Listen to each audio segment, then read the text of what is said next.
The P.O.P. podcast. Let's go. The P.O.P. podcast. Let's go. The P.O.P. podcast. Welcome to a special episode of the P.O.P. podcast. I'm your host, Jason Soroden, and today we have an exclusive treat for our P.O.P. members. Joining us today, as you know, Dr. Feller. Dr. Feller, welcome to the show. How are you? Caroline Hosey from Brain Bites Creative. And in this episode, Caroline's going to provide a comprehensive digital analysis of Dr. Feller's online presence, including his website, social media, SEO. And so this is a fantastic opportunity to see what other P.O.P. practice partners should be focusing on this year and beyond, because understanding your footprint, knowing where you stand in marketing is crucial to not wasting money and ensuring you're not taken advantage by less than savvy marketing tactics. So let's dive in and get some powerful insights with our good friend, Caroline. Caroline, thanks for doing this for us. We appreciate it. Yeah, absolutely. I'm super excited. So before we get started, I think it's kind of good to kind of ground us in what our kind of concept that we're measuring. So Brain Bites has a unique concept that we call authority. It's, a fun, catchy word on the term digital marketing authority, but for orthodontists, got to be a little clever here as marketers. But essentially what authority is it's kind of the extent of what, if you were the IT practice online. It's basically how familiar your audience is with your practice. It says like how well known your practice is, and it's connected to kind of the reputation perception that you earn with your patients. And there are 4 pillars on how we measure digital marketing authority. So the first one is we do extensive keyword research. The way this works is we're looking at, service related keywords that users would use to find your practice, such as orthodontist, maybe they're looking for braces, maybe they're looking for clear aligners, whatever they're kind of searching for at their time of need when they're looking. We want to see, are you showing up in Google? Because often if Google recommends you, people will really trust that. So if you're dominating the search game, that's like one aspect where you can be kind of dominating from authority. The second pillar that we look at is your reviews, but it's really important to do that from a competitor standpoint, because I've seen in some markets where like if you have 100 reviews and a 4.8, you're doing great. But in some markets where you have really like a lot of competition, like understanding and seeing that practices might have 500 reviews, you need to kind of know where your benchmarks are so you're staying relevant, because this will help you show up in the map packs on Google. So what we do is we look to see what your rating is, how many reviews you have, and then we will see how that stacks up in comparison to your competitors. And then we can also kind of see, what your clients and patients are saying about you. So you can see kind of that from that vantage point as well. And this will also tie into a pretty cool conversation about artificial intelligence, because we've been doing some recent studies on how some of this new technology works and why reviews matter for that. So I'll do a little demo about that because that's pretty fun. The third pillar is social media. For social media, we want to see, are you utilizing modern platforms? Are you making video content? We want to be able to see, are you posting regularly? Do you have engagement on your post? But we also look at the paid perspective to see who's running ads in your area and who do you need to pay attention to, and just kind of how you can compete with that. And then the final aspect that we look at is your website. For website, we want to see, is it mobile friendly? Is it easy for someone to schedule their consultation? Does it have a brand identity? I can't tell you how many times I see a website with empty office chairs and a bunch of stock photos. I think I've seen the same picture of this one girl with braces over and over and over again. So we're just going to be kind of checking for the personality side point and also just how usable it is. So before we get started, is there any questions kind of about how authority works? No, I really like it. This has kind of been an area that I think I'd really like to hone in on. Excited to hear what you have to say and teach me. Awesome. Before I get started, do you know where you might be doing strong or weak? Do you have any kind of guesses before I kind of spill the beans? Yeah, I'm glad this is being recorded because I'm sure you're going to show that I'm wrong. I feel like, Caroline, that I'm going to go bottom up. I feel like website and social media, I feel like we're really weak. That's my assumption. I feel like we do better at reviews. I could totally be wrong here. You're going to tell me in a second, but we talk about that quite a bit more. Obviously, that's something my team and I try and do. I don't know how we rank compared to our competitors. And then keyword research, I would hope we do okay. We're paying a company for that, but I'm a little nervous to see if that's working or not. So yeah, no, I'm honestly, I'm an open book. So whatever you have to show me, I'm open to whatever you find, because I love data. So I'm excited. We are going to start from the scariest part first. We're going to go through the keyword research. I gotta kind of, I guess, like rip the Band-Aid off for that real quick, but actually you're doing okay. I think there's some areas of like, from our assessment where you were really strong. And then there's also a lot of areas of opportunity. So we use a spreadsheet for this, and I hope the spreadsheet doesn't look too intimidating. It's actually pretty easy to read. Basically, the keyword right here in column F is the keyword that a user would use to search for you. So, of course, you're in Bountiful, Utah, so you would have orthodontist Bountiful.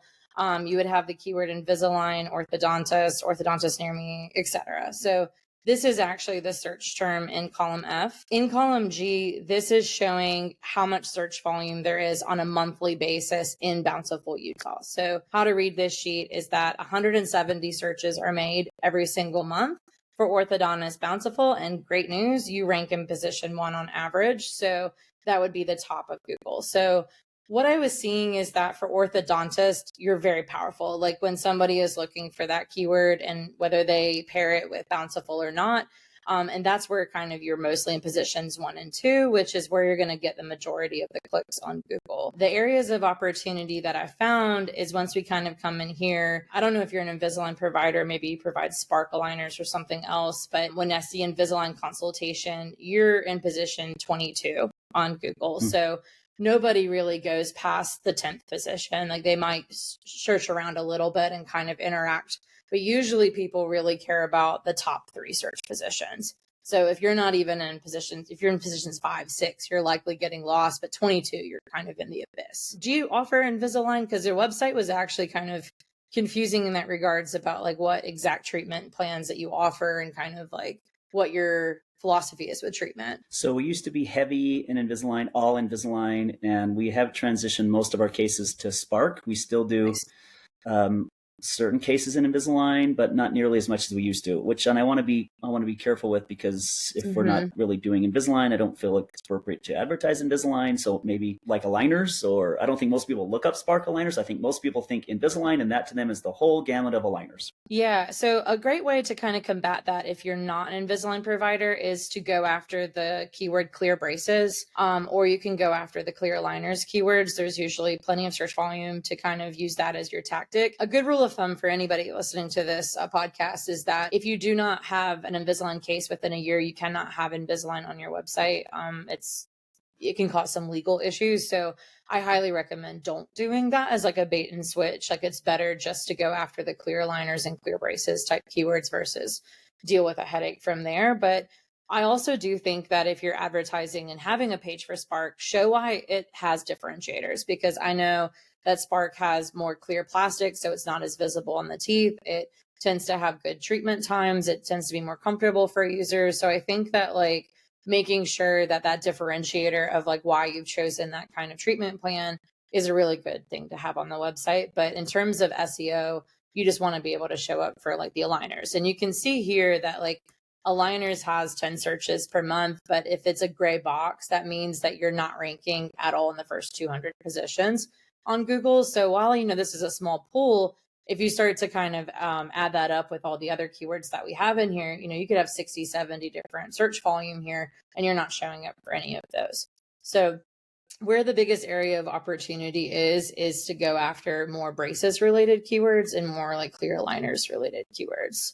I'm assuming you'll get there, but so for keyword search right now, Caroline, we've hired an outside company, and then we pay them supposedly to do this and improve things. So should I make the assumption that either they're not doing it quite to the standards we want, or I need to be a little more involved, or company BBs? That would, those are my options, correct? I think that anyone, if they're managing your SEO, a really great way to evaluate if your agency is actually doing their job is, do they have a strategic roadmap in place? And are they telling you exactly like how they're going to achieve a certain goal? If they are just saying that they're SEOing, usually that's kind of a little bit of BS and they're not really doing very much to kind of help. Just from a quick assessment of your site, like I don't really see any kind of headers that help me understand the content that tells me that you offer like braces and Invisalign, I mean braces and clear aligners on your site. Like when Google's reading this, they're reading "Love Your Smile" as like a header that's on this page. They're not reading that you're an orthodontist in Bountiful, Utah that does braces and aligner treatment. So like I can see very, very quickly that there's really no SEO immediately like on your homepage.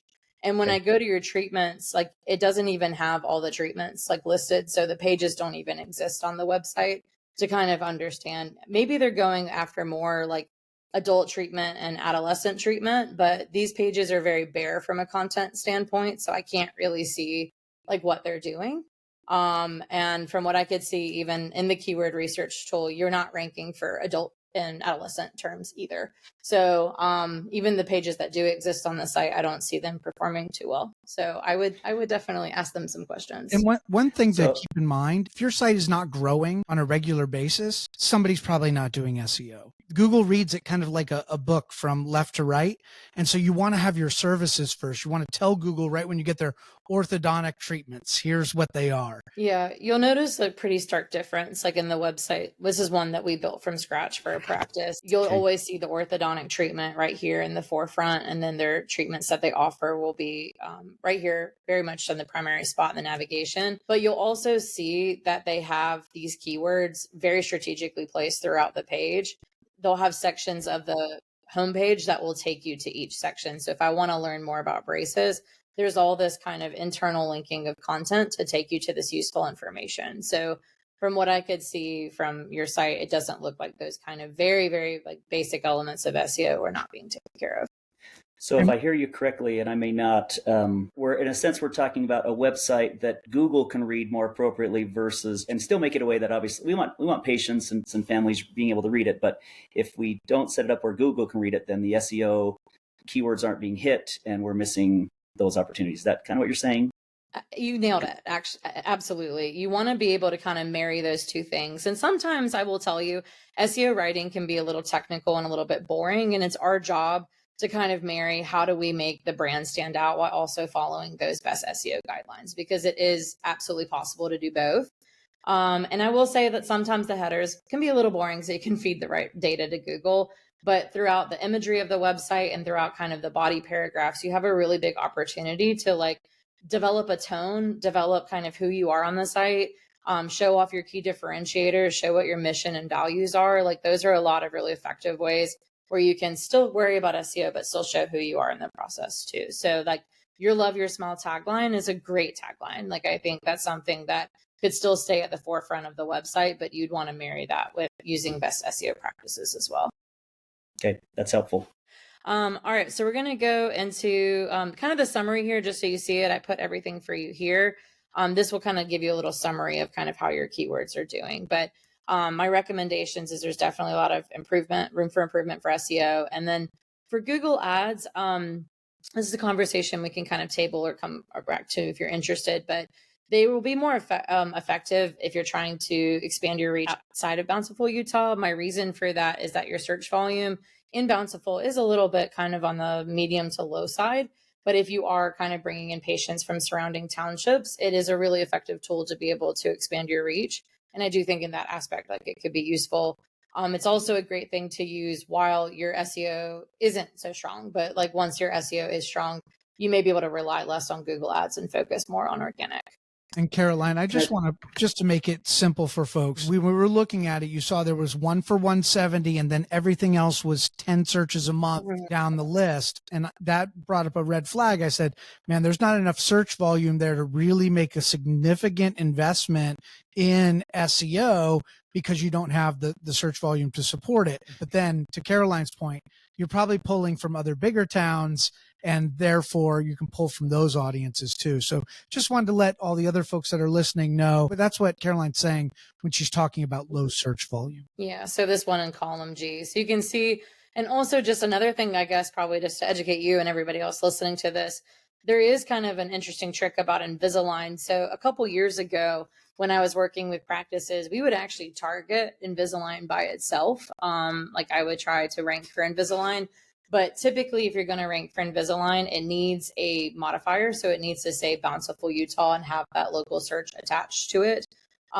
If you were to type in Invisalign, so I'm doing this demo from Marietta, Georgia, near Atlanta. If I type this in and I scroll past the ads, you're going to notice that Invisalign is the person that ranks in the search results, or Healthline has 2 rankings right here. They're in positions 2 and 3.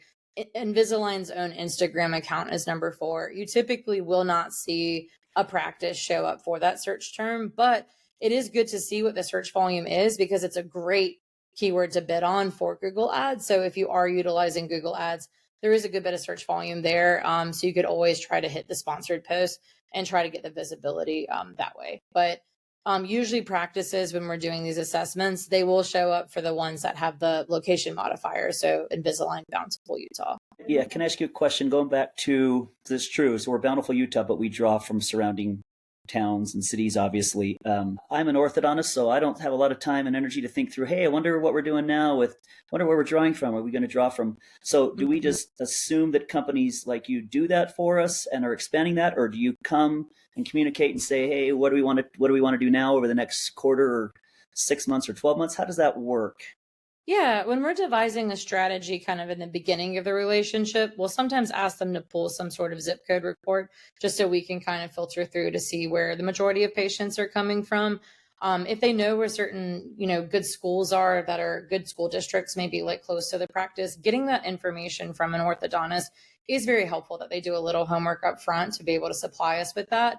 But our job as an agency is to test. It is to put ads in certain zip codes, report on whether it's effective or not, monitor that, and be able to kind of make decisions of what levers to pull. So if we're seeing, hey, we're getting really good results from this area, we're going to put more budget towards that and put more spend towards that area. So we use map reporting within our Google Ads platform to be able to have those discussions with the ortho to see what townships are the most effective. So that's definitely something an agency partner can test. Okay. Yeah, that's awesome. Thank you. All right. So let's go into the next one, which is the website. We kind of started the website conversation a little bit.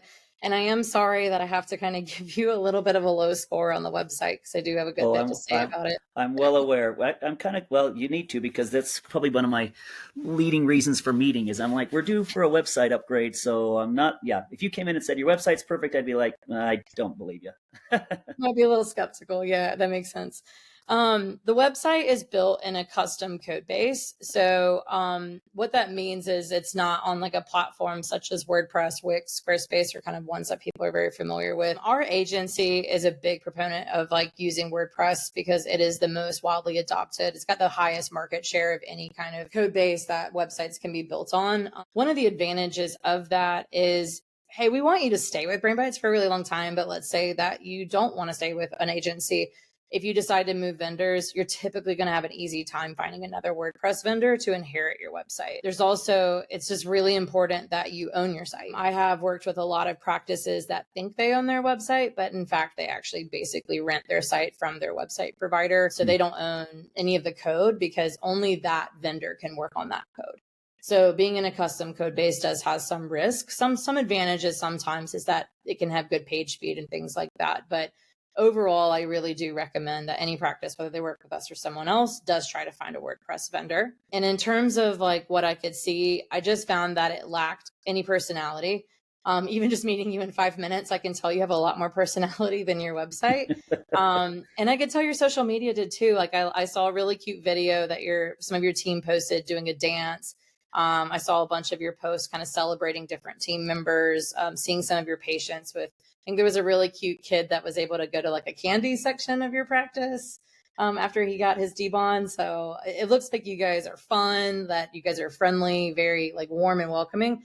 And the site just doesn't do that. You have stock images that just don't, they don't really represent necessarily the cases that you've treated. I am glad to see some team photos, but this is the outside of an office, I want to see, what does your office look like? Take me on a tour, show me what the experience is. So I want to have that feeling of the first step that I walk inside, who greets me at the door. I want to see that represented on your site.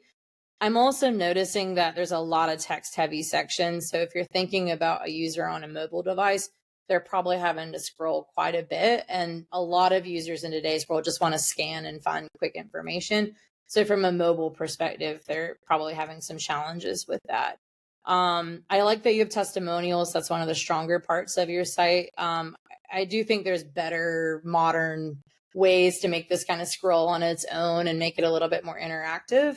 But it is good that you show that. That's one of the strong pieces. And I do like that you have, some trust points here.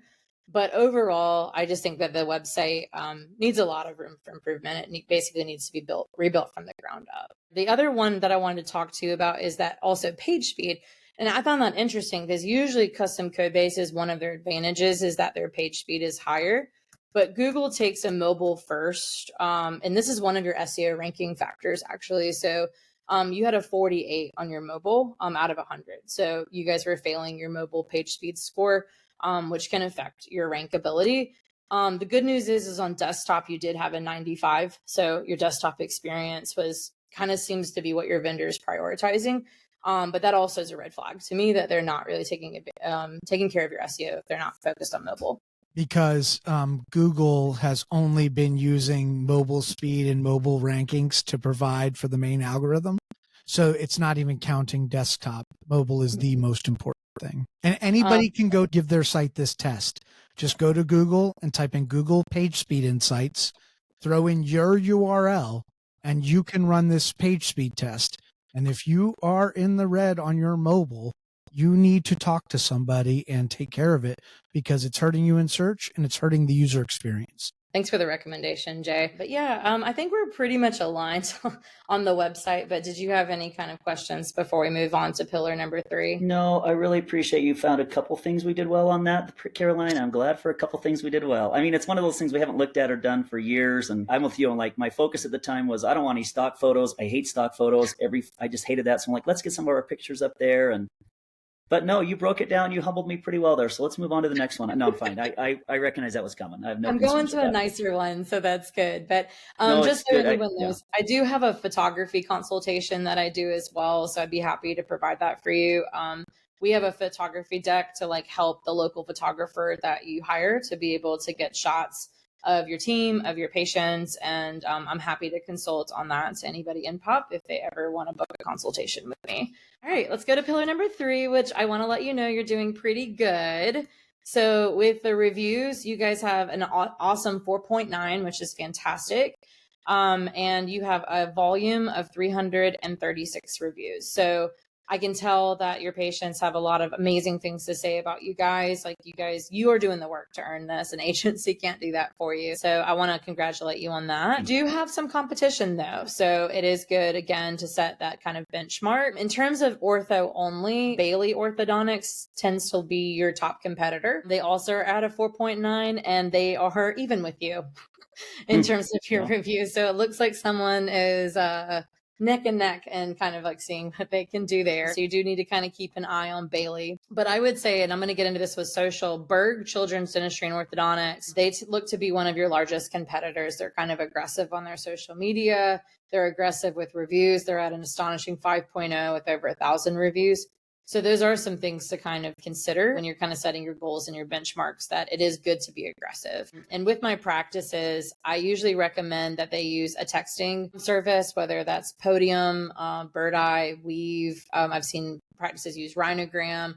If you have any kind of already texting with patient communication set up, you can set that up also for reviews where you send your Google business profile at dbond. And that's a really great time when they're super happy and satisfied with their smile. Or if you just have a patient that you're forming a really great relationship with, don't be afraid to ask them for reviews. So, and maybe this is what it is, Caroline, but I'm just going to comment on the one of them. So Dr. Bailey's great. He's down the street and we have a healthy relationship, I think. And yeah, he's, I'd say we're competitive, if that's the right word, but so I'm not too worried about that one in a sense. The Berg is a hard one because that is a pediatric group that has multiple practices all around the state, and they do offer orthodontics, but interestingly, their dentist in our area always sends his orthodontics to us. So, which is great, but it doesn't show up online. I can't really, hey, Berg, people that are going there, your dentist is actually going to, so I actually don't mind if they go there because he sends That's all good. of them to us and I'm treating his family. And so, but how do you compete with a corporate type situation where they have a lot of money, manpower, practices? Does that make Mhm. sense? Like, should I say my goal is 1,000 because Berg's in my area? What are your thoughts on that? Interestingly enough, I don't know if it's because they have dentistry in their title. When I was doing an AI search, you still came out on top and they actually did not show up. So they're doing something that's making them more trigger for dentist searches than orthodontist searches, which is good, at least for now. I would try to stay more on top of Bailey and on top of Richard Luddington Orthodontics and some of the other like competitors that you have. I do think that it's kind of good to know who has a really great reputation, because if your philosophy really aligns with that, then I feel like that's almost just a great bridge to like think about like, okay, this dentist also treats their patients amazingly. They're really well revered in this community. That's something that I value. And I think that would be really valued in kind of the relationship that you have. That's a good thought. Okay. Yeah. Thank you. There And are in a terms few of tools for reputation management and going out to get reviews. So I don't think it's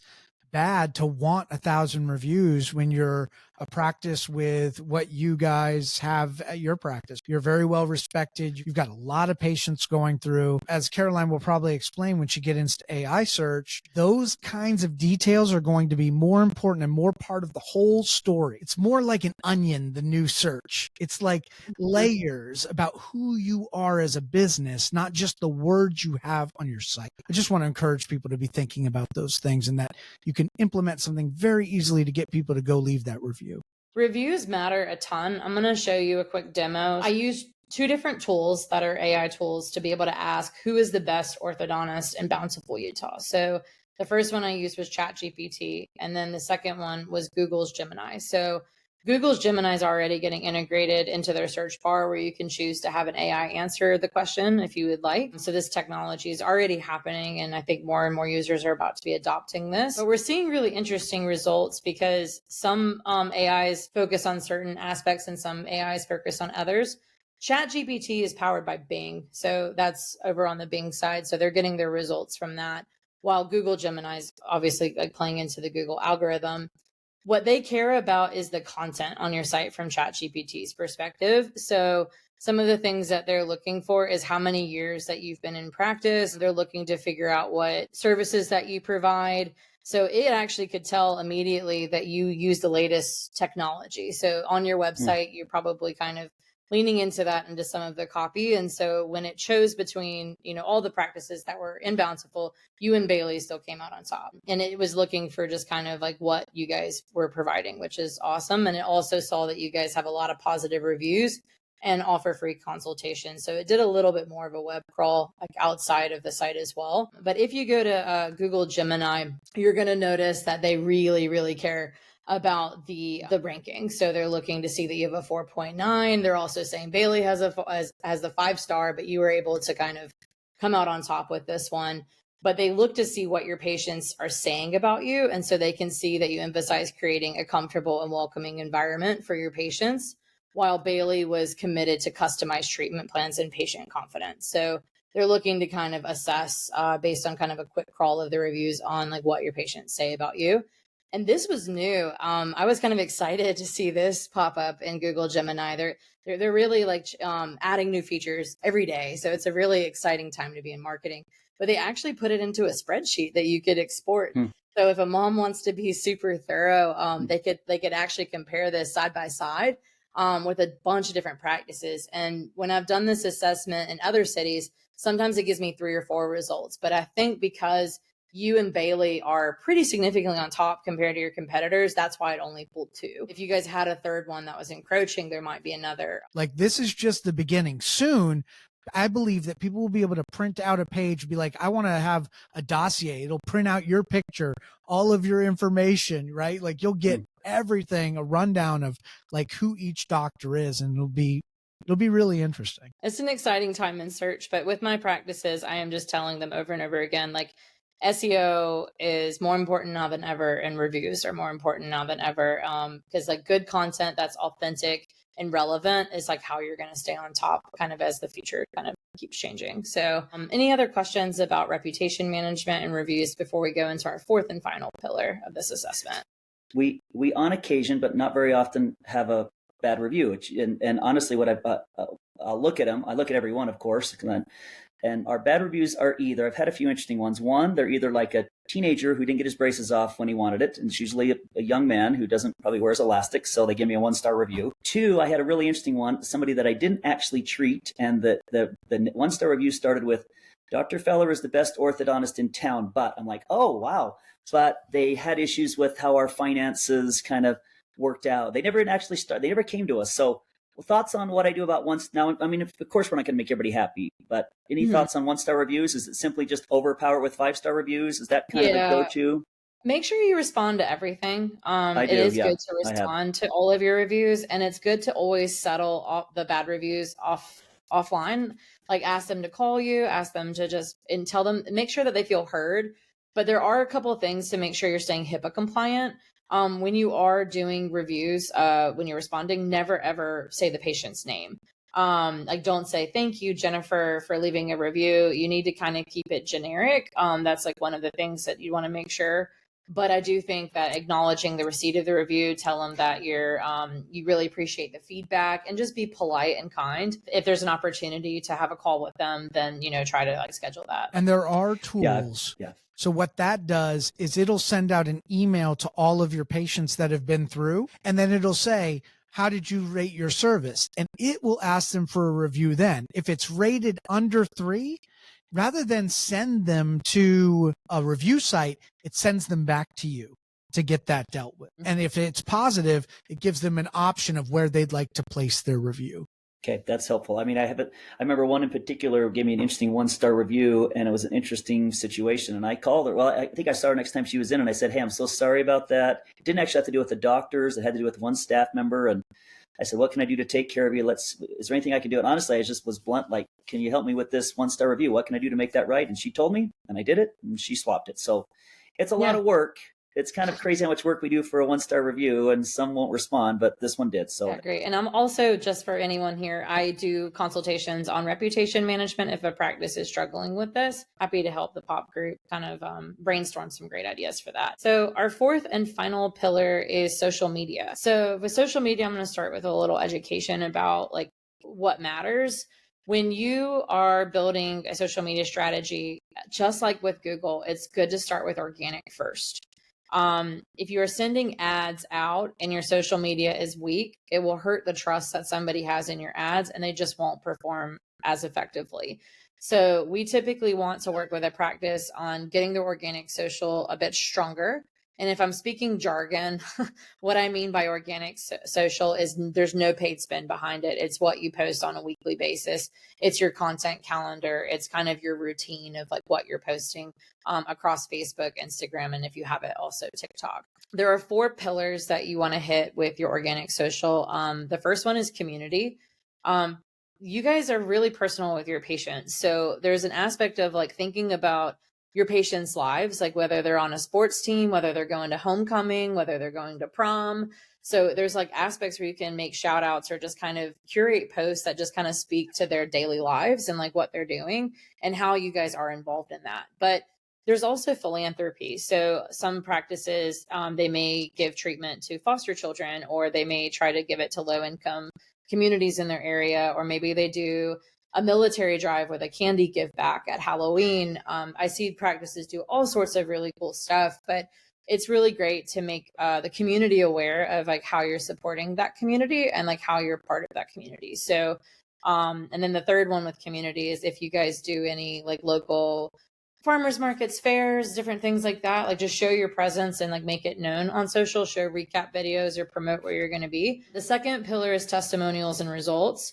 It can build a lot of trust when people see the work that you do. One of my favorites that I find very emotionally captivating is when a practice has some kind of way to film smile reveals. Like usually it's a teenager that's holding up a mirror for the first time and seeing their teeth after their braces have been removed. Getting that on video, as long as they consent to that and are okay with you posting it, can be a really powerful content. I also sometimes practices are really goofy and fun, and they'll have like a red carpet for like the teens to like walk down like when they're done with their treatment, and they do a big celebration, and it's just really cute. So I think that showing that, and then in photography, if you get consent for this, you can always show before and after cases.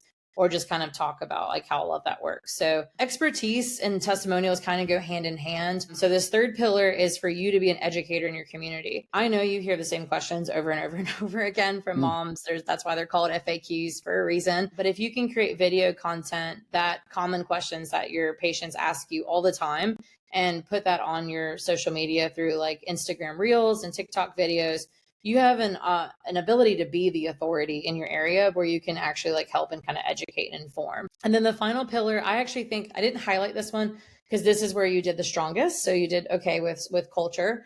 But culture is just like showing who your team members are, showing what makes them special, giving them kind of the spotlight, showing who the doctors are. One of the things I loved, I think, in the culture piece was like y'all's Halloween Barbie video that you guys did last year. Like it just was showing how much fun and like collaborative y'all did on a whole Halloween thing. And I was like, that's awesome.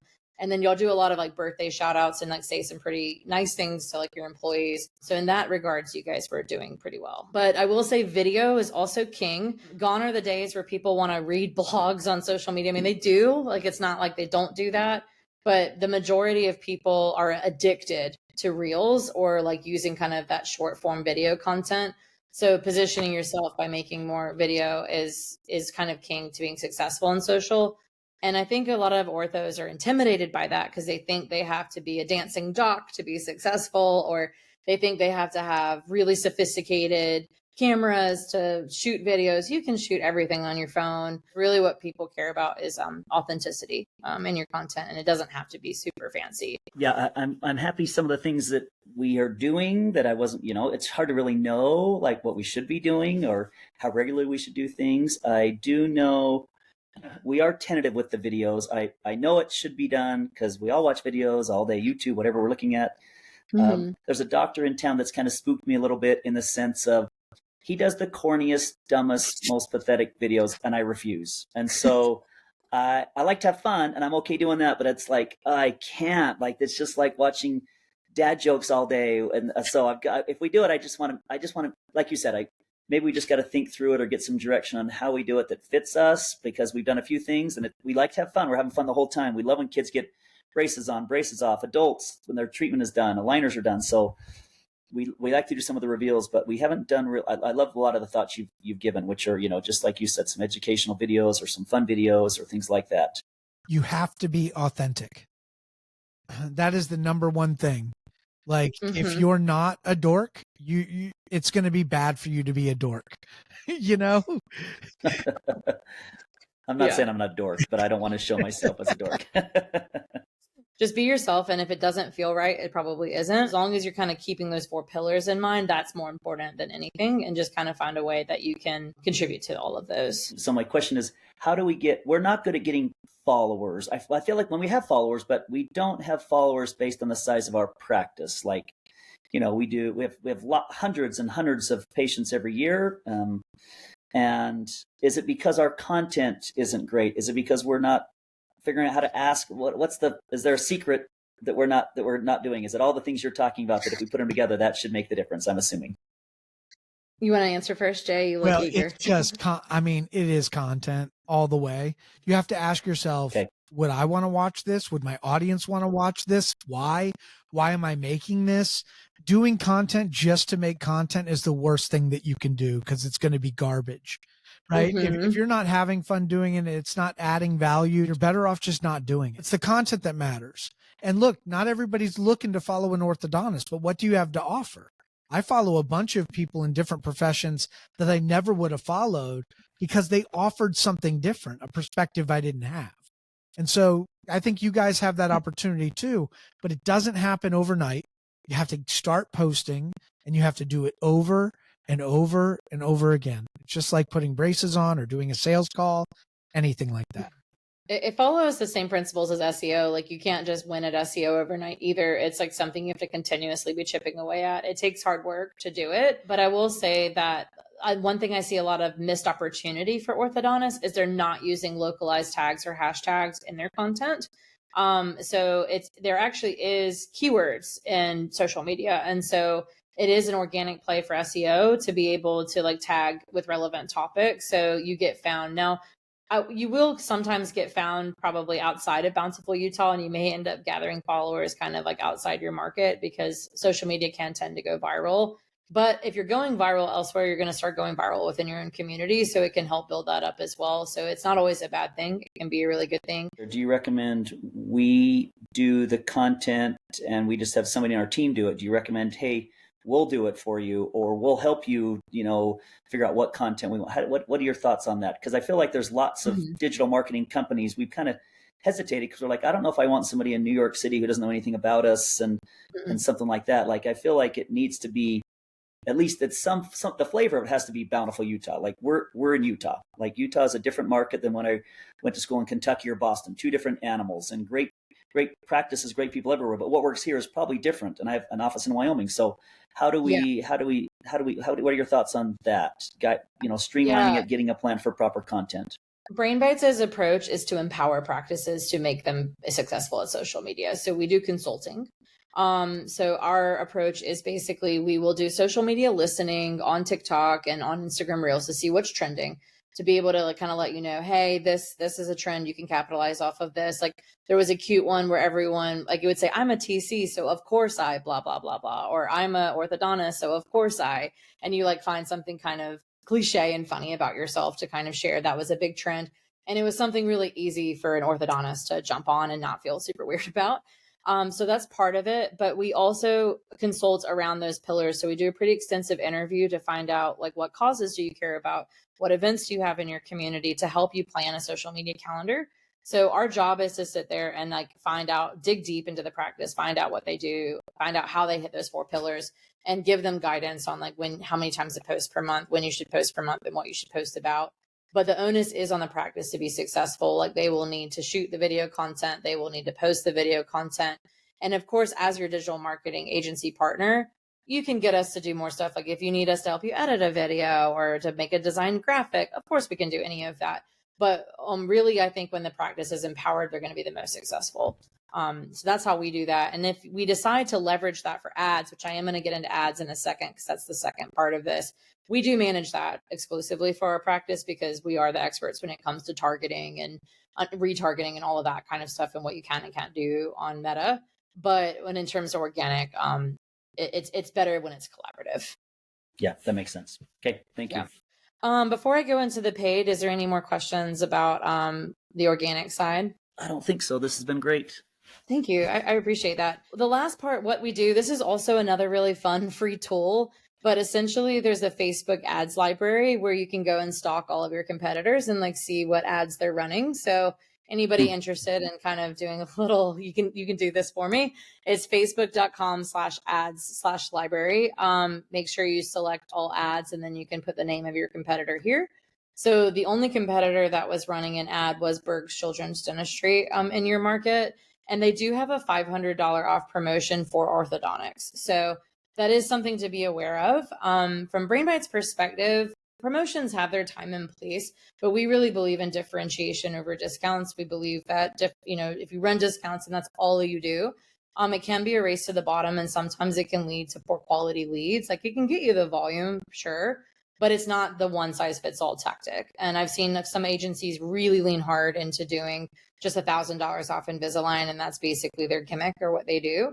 We believe that if you create great organic content, you can leverage it in your paid ads and it can be really effective. But if you do have a competitor running a promotion, it may be a good idea to think, okay, maybe at certain times of year, it may be good to combat it occasionally. And I could see that you guys were doing a Mother's Day promotion kind of in the same vein. That's totally fine. But you guys are just not putting any paid spin behind it. So the only people seeing that are your followers. So I doubt it's really getting a ton of visibility on your social media, while Berg is actually putting this ad in front of people that don't follow them and putting it in front of a targeted audience. In terms of your other competitors, if they have an ad link here that says no ads running, that doesn't mean they don't ever run an ad. They just aren't running one currently. But if this is a live link, so if you check this a month from now, they could be running an ad, just so you know. But currently that was the only competitor that was a threat. Well, that is the full consultation, but I'd love to open the floor to any more QA or questions or just, As on my side, that's really helpful to, kind of get an assessment of where we're at in Bountiful. Like I would prefer. We maybe do the same thing with my other practice and kind of break that down. But no, that's helpful to kind of see where we're at. And I guess next step is see what Brain Bites can offer me to improve those areas that I'm weak at. What's your Yeah. URL to your Wyoming site? I think it's Feller Y. I don't know. I don't go there. Good question. We're off to a great start. I want to thank That is a good start. Caroline Hosey from Brain Bites Creative for leading this digital analysis and providing such valuable advice. We hope that you guys can take it, use it, study it, put it to work. And if you want to get a free consultation with Caroline for your website, for photography, for reputation management, all you need to do is email Caroline at brainbitescreative.com. That's BYTES, brainbitescreative.com. And of course, thank you to Dr. Feller, bountifulortho.com, for being our guinea pig today and sharing his practices data with everybody. I hope all of our POP members found this episode as enlightening as I did. Remember, knowledge is power. Educating yourself on the digital presence is key to making informed decisions and optimizing your marketing efforts. On behalf of the POP Podcast, I'm Jason Sorotin. We'll see you next time. Let's go.